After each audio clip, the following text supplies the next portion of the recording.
আসসালামু আলাইকুম গাইস। তো আজকে আমি তোমাদের সাথে শেয়ার করব চিংড়ি মাছ দিয়ে শালগমের রেসিপি। এখানে আমি শালগমটাকে ধুয়ে নিয়েছি আর এটা হালকা গরম পানিতে সিদ্ধ করে নিব। দিয়ে দিলাম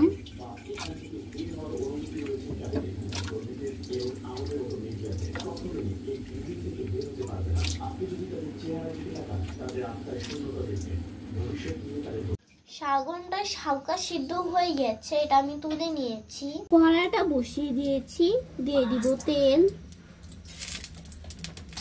পেঁয়াজ কুচিগুলো দিলাম, এবার ভেজে নিতে হবে।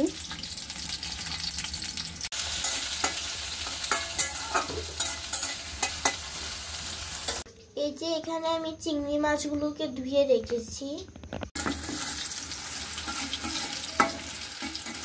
এইবার চিংড়ি মাছগুলোকে দিয়ে দিতে হবে।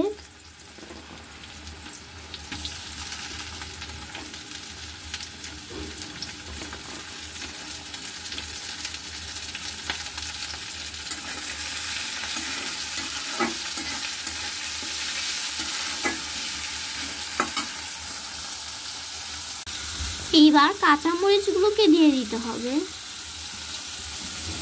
কাঁচামরিচগুলোকে দিয়ে দিলাম।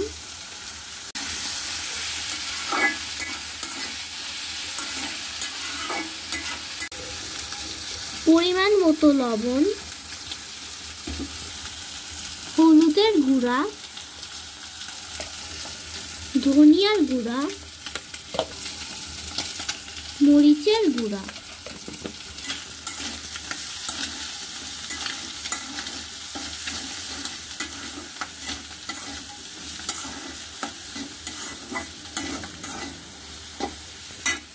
শালগমগুলোকে দিয়ে দিতে হবে।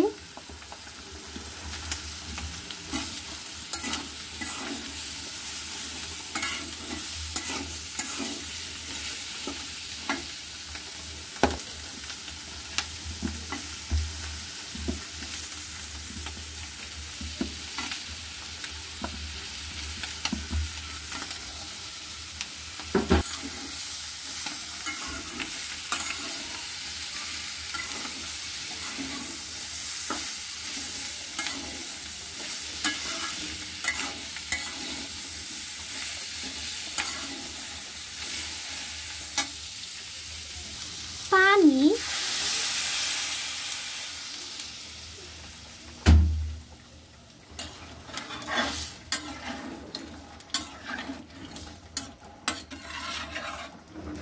তৈরি হয়ে গেছে আমার চিংড়ি মাছ দিয়ে শালগমের রেসিপি। তো আজকের রেসিপিটা কেমন হয়েছে তা অবশ্যই কমেন্ট করে জানিয়ে দিও।